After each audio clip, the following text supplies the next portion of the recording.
ಹೊತ್ತಿನೊಳಗೆ ನಿಮಗದ ಅರ್ಥ ಆಗೋದಿಲ್ಲ. ನಿಮ್ಮ ಮನಸ್ಸು ಕಲ್ಲಿನಂಗ ಕಟ್ಟಿತಿರ್ತದ.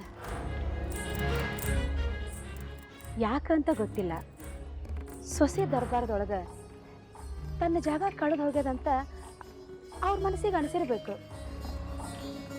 ಆದ್ರೆ ಇಂಥ ಹೊತ್ತಿನೊಳಗೆ ಮಗ ಆದವನ ಕರ್ತವ್ಯ ಭಾಳ ದೊಡ್ಡದದ.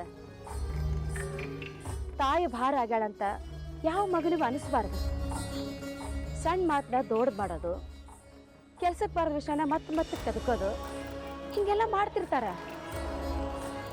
ಹೆತ್ತಾಕಿ ಜೋಡಿ ಜಗಳ ಮಾಡೋದು, ಅವ್ರಿಗೆ ಬೇಸರ ಮಾಡೋದು ಸರಿಯೇನೆ? ನೀವ ಹೇಳ್ರಿ. ನೀವು ತಿಳಿದವ್ರದಿರಿ, ದೊಡ್ಡ ವಕೀಲರಿದ್ದೀರಿ. ಅವ್ರ ಜೋಡಿ ಜಗಳ ಮಾಡೋದು ಬಿಟ್ಟು ಅವ್ರಿಗೆ ತಿಳಿಸೋಡೋ ಪ್ರಯತ್ನ ಮಾಡಿದ್ರೆ ಚಲೋ ಅನಿಸ್ತದ. ಸಣ್ಣ ಮಕ್ಕಳಂಗ ಅವ್ವ ಹಠ ಮಾಡ್ತಿರ್ತಾಳ, ಅದಕ್ಕೇನು ಕಾರಣ ಅಂತ ನೀವ ವಿಚಾರ ಮಾಡ್ರಿ. ಇಂಥ ತಾಯಿ ಮನಸ್ಸು ಯಾವಾಗಲೂ ತನ್ನ ಮಗನ ಮಾತಿನ ಕಡೆ ಇರ್ತದ. ತನಗೆಷ್ಟು ಕಾಳಜಿ ಮಾಡ್ತಾನಂತ ನೋಡ್ತಿರ್ತದ. ತನ್ನ ಮಗ ಯಾವತ್ತೂ ತನ್ನ ಮೇಲಿನ ಪ್ರೀತಿ ಕಡಿಮೆ ಮಾಡಬಾರ್ದು ಅಂತ ಆಸೆ ಇಟ್ಕೊಂಡಿರ್ತದ. ನಿಮ್ಮನ್ನೆಲ್ಲ ಬಿಟ್ಟು ಆ ಮುದುಕಿ ಹೋಗೋದಾದ್ರೆ ಎಲ್ಲಿಗೆ ಹೇಳ್ರಿ? ಕರೆ ಹೇಳ್ಬೇಕಂದ್ರ ಆಕಿ ಹಿಂದೆ ಬಾಳ್ದಷ್ಟು ಈಗ ಮುಂದೆ ಬಾಳ್ತಾಳನ್ರಿ. ಇರುವಷ್ಟು ದಿನ ತನ್ನನ್ನ ಎಲ್ಲರೂ ಚೆನ್ನಾಗಿ ನೋಡ್ಕೋಬೇಕನ್ನೋದು ದೊಡ್ಡ ಆಸೆ ರೀ ಆಕಿಗೆ. ಕಡೆ ತೀರ್ಮಾನ ಏನೇ ಇದ್ರು ನಿಮ್ದ ನೋಡ್ರಿ, ಯೋಚನೆ ಮಾಡ್ರಿ. ನಿಮ್ಮ ಇಚ್ಛಾ ದೊಡ್ಡದು, ತಾಯಿ ಮಮತೆ ದೊಡ್ಡದು, ವಿಚಾರ ಮಾಡ್ರಿ. ನಾ ಇಲ್ಲಿ ಬರ್ತೀನಿ.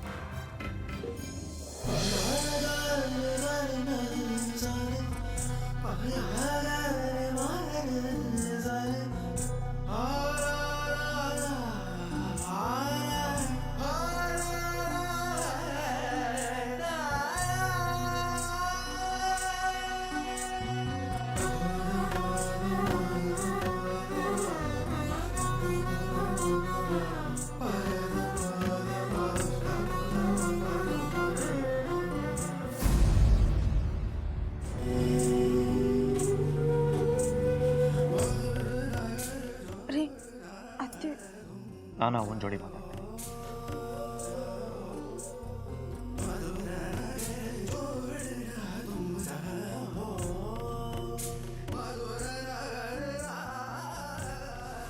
ನಿಮ್ಮ ಮಗ ಕಡಿ ತನಕ ನಿಮ್ಮ ಮಾತು ಕೇಳ್ತಾನೋದು ಬರೀ ಭ್ರಮೆ ಅಷ್ಟ.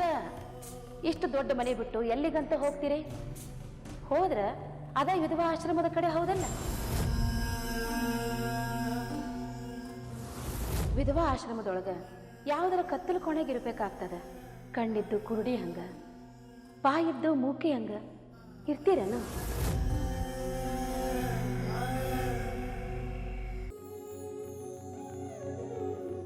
ಆದ್ರ ಗಂಗಾಗ ಮನಿ ಒಳಗೆ ಓದಿಸ್ಲಿಕ್ಕೆ ವ್ಯವಸ್ಥೆ ಮಾಡಿದ್ರ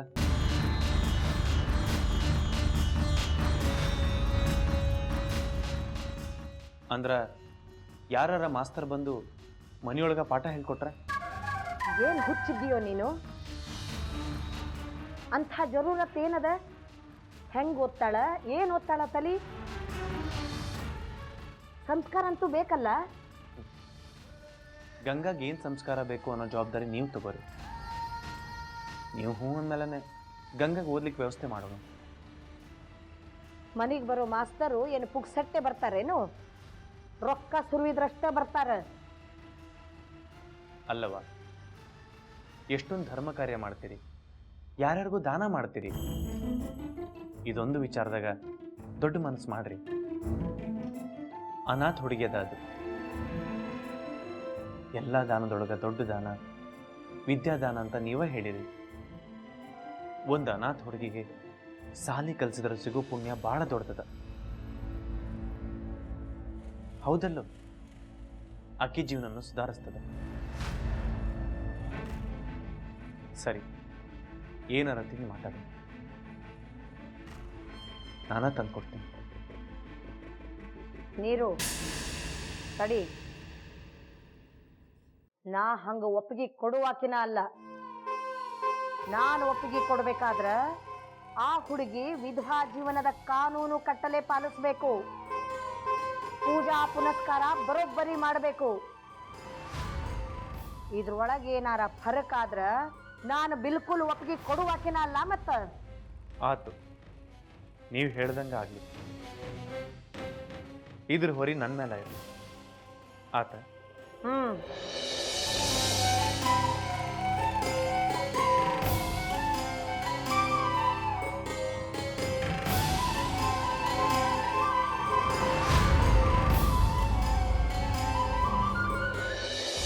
ನಂದಿನಿ, ನಂದಿನಿ, ಅವ್ವ ಉಪವಾಸ ಬಿಡೋದಕ್ಕೆ ಒಪ್ಕೊಂಡಾರ.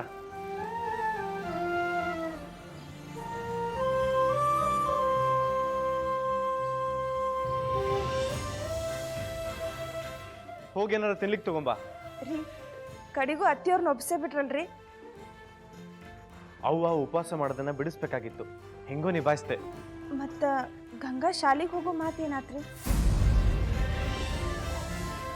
ಗಂಗಾ ಇನ್ಮೇಲೆ ಸಾಲಿಗೆ ಹೋಗೋದಿಲ್ಲ.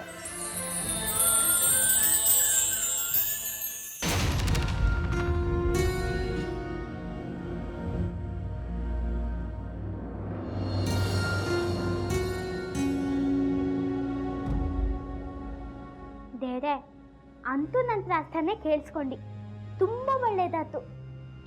ನಾ ಸ್ಕೂಲಿಗೆ ಹೋಗಿ ಮಾಡ್ಸತ್ರ ಹೊರತೆ ತಿನ್ನೋದು ತಪ್ಪು, ಅಜ್ಜಮ್ಮ ಉಪವಾಸ ಮಾಡೋದು ತಪ್ಪು. ರೀ, ಗಂಗಾ ಶಾಲೆಗೆ ಹೋಗಂಗಿಲ್ಲ ಅಂದ್ರು ನೀವು ನಗ್ಲಿಕತ್ತೀರಿ. ಅವನ ಹಠ ಏನಿತ್ತು ಹೇಳು? ಗಂಗಾ ಸಾಲಿಗೆ ಹೋಗ್ಬಾರ್ದು ಅಂತ. ಅದಕ್ಕೆ ಗಂಗಾ ಸಾಲಿಗೆ ಹೋಗೋದಿಲ್ಲ. ಆದ್ರೆ ಗಂಗಾನ್ ಓದಿಸ್ಲಿಕ್ಕೆ ಮನೆಗೆ ಒಬ್ರು ಮಾಸ್ತರ್ ಬರ್ತಾರ.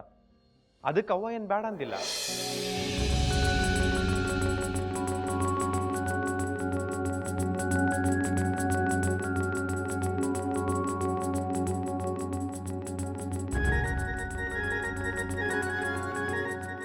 ನಾಳೆಯಿಂದ ಒಬ್ಬ ಮಾಸ್ತರು ಮನೆಗೆ ಬರ್ತಾರ. ಗಂಗಾ ಮನೆಯೊಳಗ ಓದ್ತಾಳ.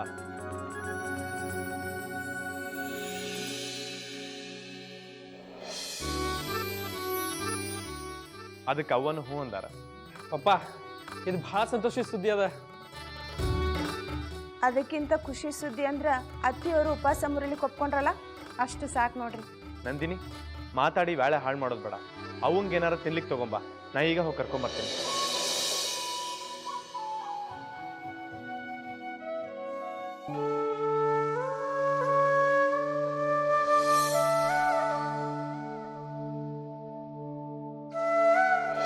ಸಾಕ್ರ, ಲಗು ಲಗು ತಗೊಂಬರ್ರಿ.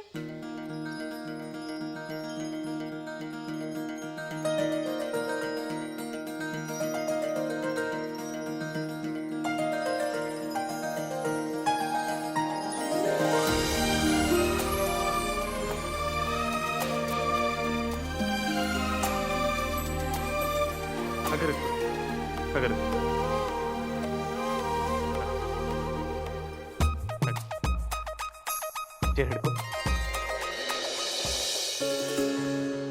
ಕೂತ್ಕೊ.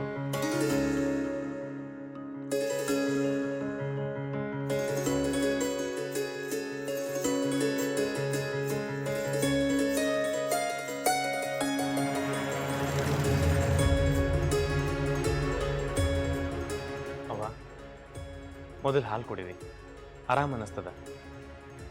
ನೀರು ನಾ ಹೇಳಿದ ನೆನಪದ? ನೆನಪದವ, ಎಲ್ಲ ನೆನಪದ. ಗಂಗಾ ಓದೋದ್ರ ಜೋಡಿ ನಿಮ್ಮ ಮಾತನ್ನು ಕೇಳಬೇಕು. ಹೌದಲ್ಲೋ ಗಂಗಾ?